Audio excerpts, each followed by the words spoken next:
રામ રામ મિત્રો. આજે ઘણા સમયથી રીલ બનાવવાનો હું વિચારતો હતો, પણ આજે થયું કે બનાવી જ નાખી. વાત છે લવ જેહાદની.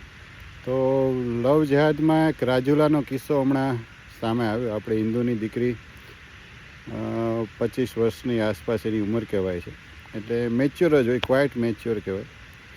અને એ મુસ્લિમ એના ફ્રેન્ડ કમ ફિયાન્સ કમ પ્રેમી જોડે જતી રહે છે અને લગ્ન કરી લે છે. અને પછી વિડીયો બહાર પાડે છે કે હવે જો એના પતિને, એટલે કે શોહરને, હવે શોહર થયો, એનો પતિ ન કહેવાય, શોહરને કંઈ પણ થશે અથવા એના કુટુંબીજનો કંઈ પણ થશે તો એના મા બાપની જવાબદારી રહેશે, છોકરીના મા બાપની. જવાબમાં એક સ્ટેટમેન્ટ એવું પણ આવ્યું કે ભાઈ અમે એને 25 વર્ષ સુધી પાળીને 25 મિનિટમાં જેણે અમારો સંબંધ તોડીને આવું સ્ટેટમેન્ટ આપી દીધું. તો આપણે હિન્દુઓની સમસ્યા ત્યાંથી જ ચાલુ થાય છે. 25 વર્ષમાં આપણે એને ધર્મનું જ્ઞાન કેટલું આપ્યું. હું તમને છાટી ઠોકીને કહું છું કે આ છોકરી 20-25 દિવસથી, એક મહિનાથી એ પહેલાંની ઘરે હશે, અત્યારે એને કલમા પડતા, એની નમાઝ પડતા પૂરેપૂરું આવડી ગયું હશે. પણ આપણે એ છોકરીને 25 વર્ષમાં ક્યારેય રોજ સવારે હનુમાન ચાલીસા ગાવાની કે ગાયત્રી મંત્ર બોલવાની ટેવ પાડેલ હતી? હું એમ નથી કહેતો કે એના મા બાપ ખોટા છે, કે છોકરીએ સારું કર્યું છે. હું આ બાબતમાં ઘણા વર્ષોથી ઇન્વોલ્વ છું.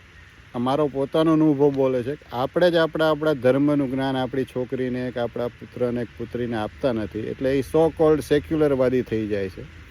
અને પછી છોકરી કે છોકરાનો જવાબ એક જ હોય છે કે આ તો બધા માણસ જ છીએ ને, હિન્દુ કે મુસલમાન પછીની વાત છે, પણ આ બધા માણસ જ છે. પણ પછી એને સમજાતું હોય છે કે માણસ નથી, ખરેખર હું રાક્ષસ સાથે મારો પનારો છે, પણ એ ત્યારે ઘણું મોડું થઈ ગયું હોય છે. એટલે આમાં કોઈ પણ સરકાર ઉપર કે કોઈ પણ સંગઠન ઉપર આપણે ધ્યાન આપવા કરતાં કે કોઈ આપણી મદદે આવશે એવી અપેક્ષા રાખવા કરતાં આપણે આપણું ઘર સાચવવું જોઈએ. હમણાં જ એક વાત થઈ, લગભગ રૂપાલા સાહેબે જ વાત કરી, ઘર સભા કરવી. તો ઘર સભામાં આજે આપણે સંસ્કાર આપવાના છે કે ગાય અને ભૂંડ વચ્ચેનો ફેર આપણે એને કહેવાનો છે કે ગાય શું લાભકારી છે અને ભૂંડ શું લાભકારી છે, કે ક્યારે બકરીને હલાલ કરવાની હોય ને ક્યારે છોકરીને હલાલ કરવાની થાય છે. સામે પક્ષે પણ એટલી સલાહ આપવાની કે તમે કાફીર કહો છો, કાફીરની છોકરી રંગ ફેંકે તો એના ભાઈને તમે મારી નાખો છો, તો કાફીરની છોકરીને તમે ઘરે લાવીને સંતાન શું કામ પેદા કરો છો? તો ત્યારે તમે કાફીરને જ પેદા નથી કરતા. એટલે આપણે હિન્દુએ જાગવું રહ્યું. એ લોકો એની મંશા છે કે એ લોકો એની રણનીતિ છે, એ બધું એમાં બહુ વ્યવસ્થિત રીતે સક્સેસ જાય છે. અને જો જાગૃત નહીં થઈએ, હિન્દુમાંથી સનાતની આર્ય સમાજી નહીં બની, આર્ય પ્રજા, તો હજી એક નહીં પણ ઘણી દીકરીઓ લાઈનમાં ઊભી જ છે જવા માટે. અને જ્યાં આપણી નવાઈની વાત તો એ છે કે જાય છે પછી આપણને ખબર પડે કે આ જતી રહી છે. એટલે આંખ ઉગાડવાનો આપણો સમય આવી ગયો છે.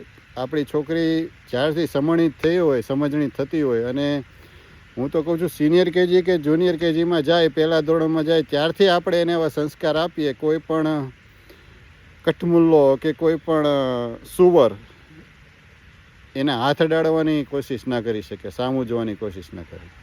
રામ રામ.